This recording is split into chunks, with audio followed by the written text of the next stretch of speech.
Почему маленькие неприятности наносят больше вреда, нежели большие? Что такое парадокс бета-региона? Почему менее значительные неприятности могут в конечном счете иметь более длительные последствия и причинять нам больше вреда, чем серьезная травматичная ситуация? И как инерция решений и тенденция избегать действий связаны с нашим отношением к настоящему и будущему? Случалось ли с вами когда-нибудь нечто подобное? Вы смотрите на свою жизнь и понимаете, что вам она не нравится. Возможно, вы годами работаете на бессмысленной работе, или снимаете жилье в доме с шумными соседями, или находитесь в отношениях, в которых уже давно нет близости. Вы начинаете размышлять о том, как вы оказались в положении хронической неудовлетворенности и почему продолжаете в нем пребывать. Возможно, ваша неспособность действовать или смирение привели вас в эту ситуацию и держат в ней годами.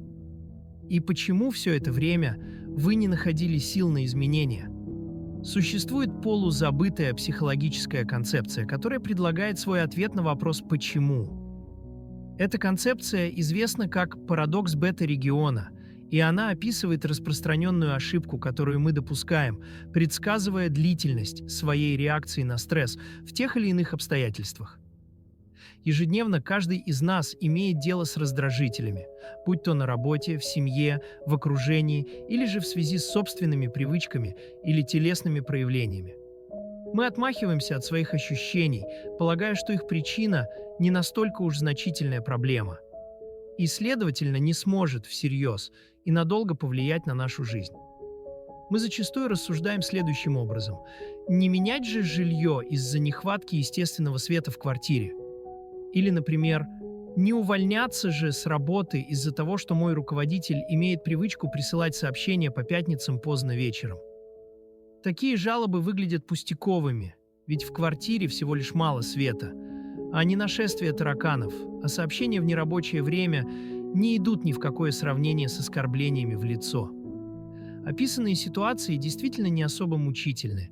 И по этой причине мы не видим необходимости ни в переменах, ни хотя бы в психологической работе по совладению со стрессом. Такие ситуации находятся на бета-участке, в той нейтральной категории обстоятельств, которые не требуют немедленных действий или реакции. Парадокс же заключается в том, что менее значительные негативные аспекты могут в конечном итоге иметь более длительные последствия и причинить вам больше вреда, чем более травматичная ситуация, отношения или события, которые изначально дестабилизируют сильнее, но при этом побуждают нас принимать меры для того, чтобы как можно скорее прекратить страдания. Приведем еще один пример. Представьте, что вы сильно травмировали колено, а не просто ушибли или слегка повредили. Более серьезная травма будет иметь более длительные последствия, чем незначительная, верно? Нет, не обязательно. При серьезной травме у вас не останется другого выбора, кроме как пойти к врачу, назначить операцию и пройти физиотерапию, после чего вы относительно быстро сможете вернуться к марафонскому бегу. Однако, например, можно долго игнорировать легкий ушиб колена, так и не прибегнуть к лечению и годами испытывать постоянную ноющую боль или даже прихрамывать. В статье о парадоксе бета-региона, вышедшей под названием «Особая долговечность второстепенных проблем», психолог Дэниел Гилберт и его соавторы пишут следующее.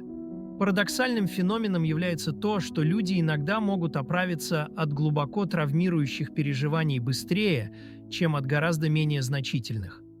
Авторы говорят о том, что когда 2000 назад Овидий написал, что малые вещи терзают мелкие умы, он, очевидно, не осознавал, что малые вещи, если они не активируют защитные психологические механизмы, могут удивить даже самые великие умы своим редким постоянством.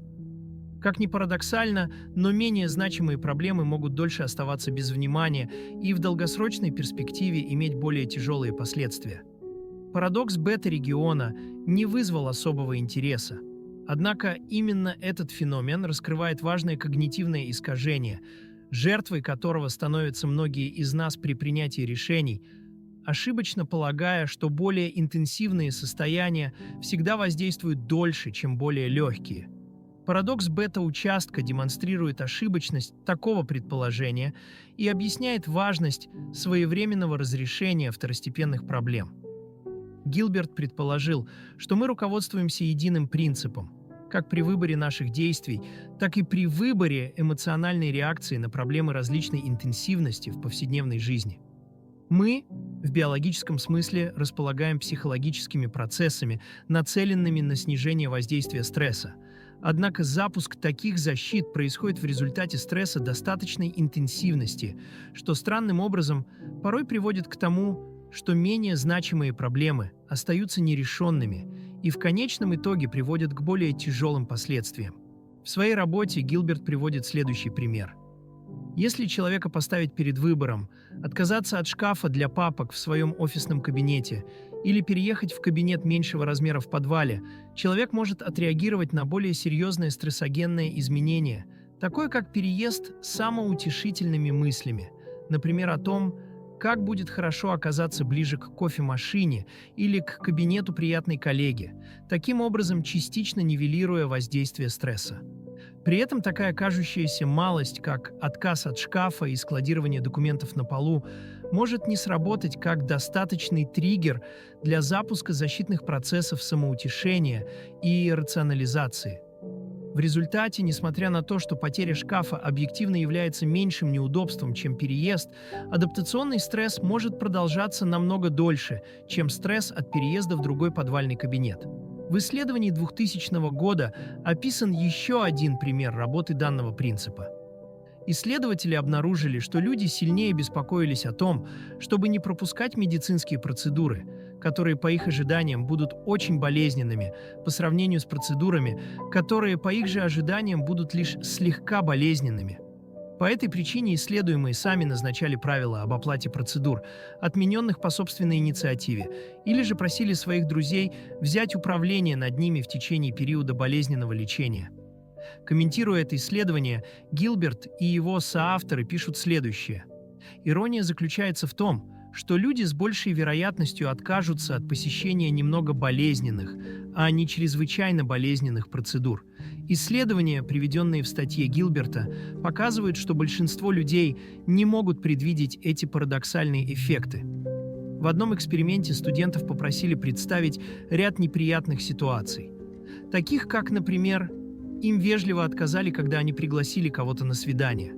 Сосед по комнате без спроса надел их обувь. Старый друг присоединился к группе неонацистов. Или лучший друг снова сошелся со своей бывшей. Участники должны были предсказать интенсивность своей реакции на момент события и неделю спустя. Обнаружилось, что участники ожидали более длительных реакций на наиболее эмоционально острые ситуации.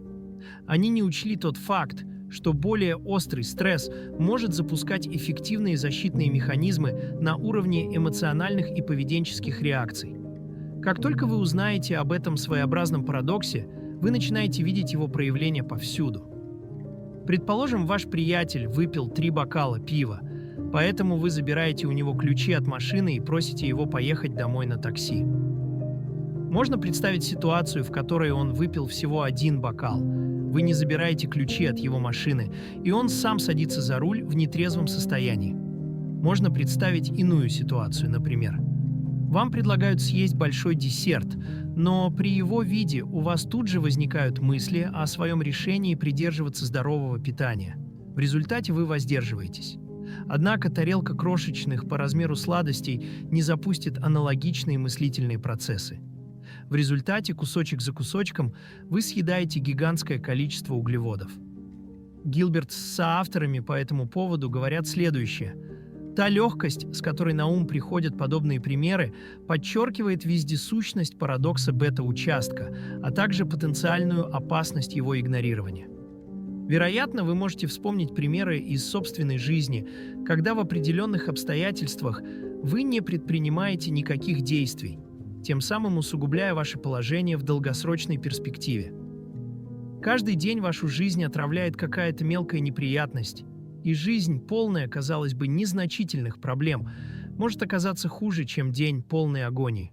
Карлос Аллас Феррер, исследователь в области микроэкономики, психологии и нейрофизиологии принятия решений в школе менеджмента Ланкастерского университета в Великобритании, отмечает следующее. Есть и другие открытия в области принятия решений, которые не совсем связаны с парадоксом бета-участка. Однако они помогают объяснить, почему мы не реагируем на легкий дискомфорт. Он говорит об инерции решений или тенденции избегать действий, потому что бездействие не влечет немедленных затрат. В случае сомнений, бездействие приводит к тому же явлению, о котором говорит парадокс бета-участка с точки зрения бездействия.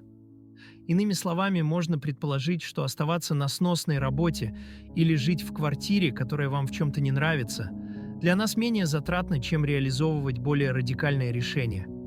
Положение дел усугубляется таким явлением, как предпочтение статус-кво. Люди зачастую игнорируют будущее и отдают приоритет настоящему. К примеру, смена работы или прекращение отношений требуют затрат в настоящем, а выгоды от этих изменений находятся в далеком будущем. Риск болезненного расставания может стать мощным сдерживающим фактором в данный момент, по сравнению с неясными перспективами в отдаленном будущем, в котором вы потенциально можете быть довольным холостяком или счастливым партнером в новых, более функциональных отношениях. Алос Феррер отмечает следующее. Мало того, это еще и не гарантировано. Предпочтение статус-кво может подтолкнуть вас к обесцениванию будущих выгод до такой степени, что в конечном итоге вы выберете ничего не менять. Так что же делать, если вы думаете, что попали в поле действия бета-региона? Для многих людей инерция в сочетании с предпочтением настоящего приведут к бездействию, говорит Алос Феррер. Он рекомендует в некоторых случаях попробовать бороться с желанием реагировать интуитивно и мягко в ответ на внешне некритичные ситуации.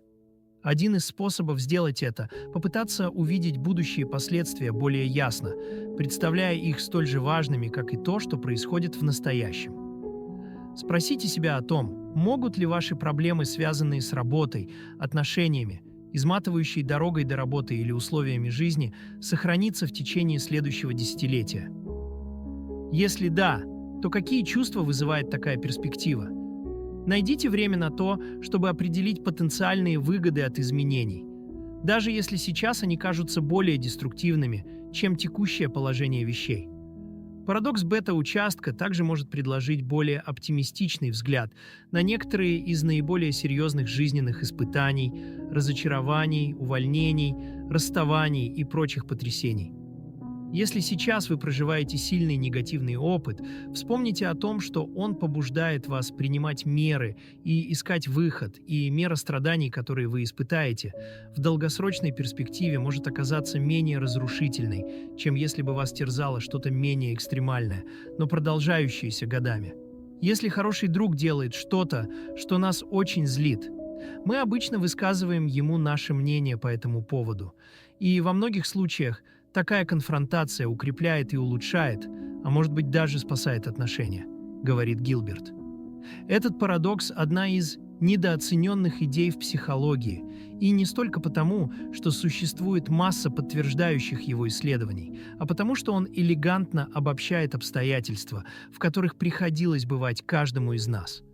Парадокс бета-региона и прочие психологические концепции и модели работают как современные аллегории или басни Эзопа, к которым неизменно прилагается назидание. Применение таких вещей требует мудрости. Ничто из вышесказанного не означает, что вам следует вырываться из обстоятельств при первых признаках дискомфорта. Если бы это было так, для нас не были бы возможны ни отношения, ни работа. Не всякая небольшая неприятность вредоносна в долгосрочной перспективе, но нужно иметь мудрость признать, что некоторые из них могут оказаться таковыми. Каждый человек проживает свой бета-участок. Описанный парадокс не фиксирует правильный порог действия, однако он призывает нас обратить внимание на те обстоятельства в нашей жизни, где мы что-то терпим, потому что, как говорится, все не так уж и плохо.